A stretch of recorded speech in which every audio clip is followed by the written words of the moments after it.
Okay, so the Rosetta Stone. We all know what it is, right? It's the key, the thing that cracked the code of Egyptian hieroglyphs. But here's a thought. Have you ever stopped to ask what it actually says? We're so focused on what it does, we forget what it is. And believe me, the story behind the text itself is amazing. We're talking political crisis, high-stakes propaganda, and a kid king desperately trying to hold his kingdom together. And there it is. I mean, you know it the second you see it. It's one of the most famous artifacts on the planet. For what, 2 centuries now, its entire reputation has been built on how we can read it. You know, the whole same text, 3 different scripts thing. It's basically the poster child for code breaking.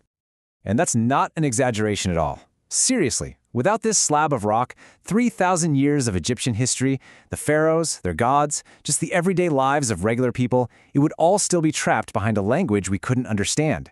It literally gave a voice back to an entire civilization. But that's usually where the story ends for most of us, right? We celebrate the key, we put it in a museum, but we never bother to read the letter it unlocked. And let me tell you, this is no dictionary or shopping list. The message on the Rosetta Stone is pure political drama.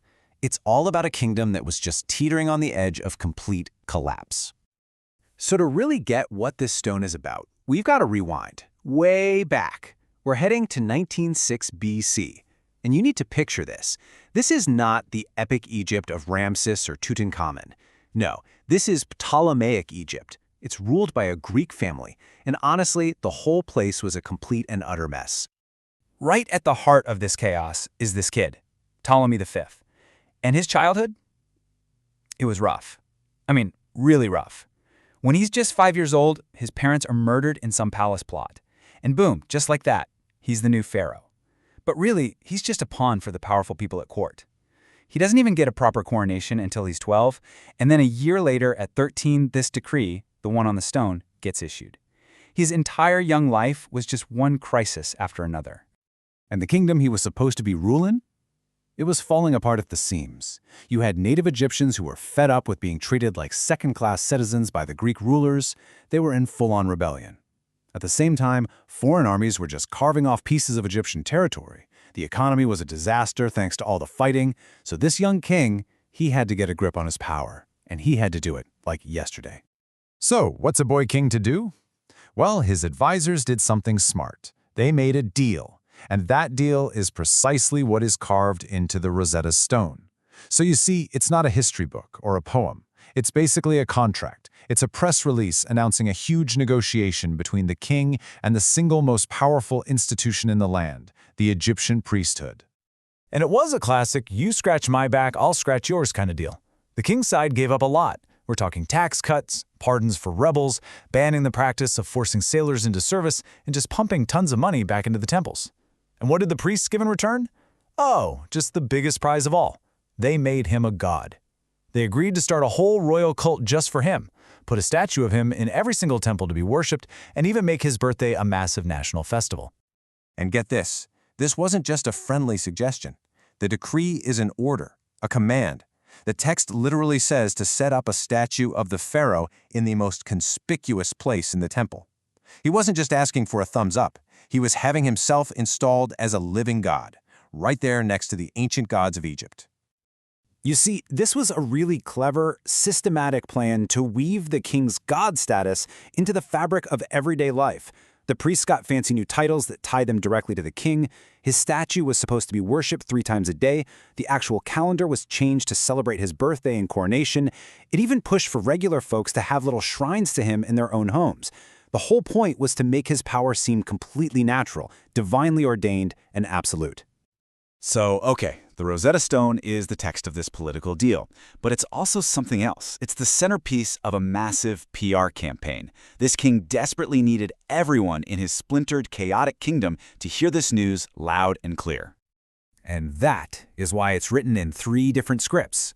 It wasn't for future linguists, that's for sure. It was a brilliant communication strategy for 1960 BC. You've got Hieroglyphs, the sacred script for the priests. You've got Demotic, the everyday script for the Egyptian officials and the general population. And you've got Ancient Greek for, well, the Greek people actually running the country. It was one message, tailored for 3 different audiences, all to make sure every powerful group got the memo. The priests are with the king. Now think about this. The Rosetta Stone wasn't unique. Not even close. This decree was basically mass-produced. Think of it like putting up the same official poster in every town square. Archaeologists have actually found pieces of at least 10 other copies of this exact same stone all over Egypt, from way up north in the Delta down to the southern border. Because that was the whole plan. The decree itself says so. The very last line of the text is an instruction, a command, that a copy of this decree, carved in stone in all 3 scripts, had to be put up in every single temple in Egypt. It was designed to be absolutely inescapable. And this all leads us to the incredible irony of the Rosetta Stone.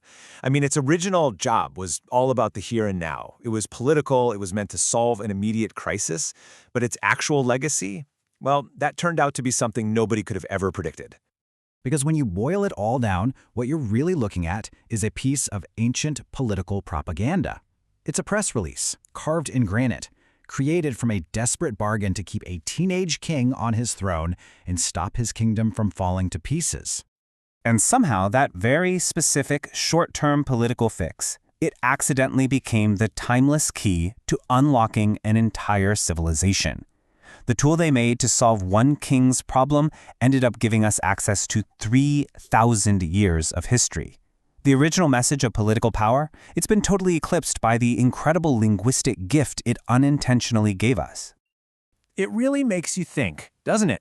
We look at famous objects like this, and we define them by what they helped us discover. But what happens when we flip the script and ask what they were actually for in their own time? What other massive secrets are just hiding in plain sight on objects we think we already know so well?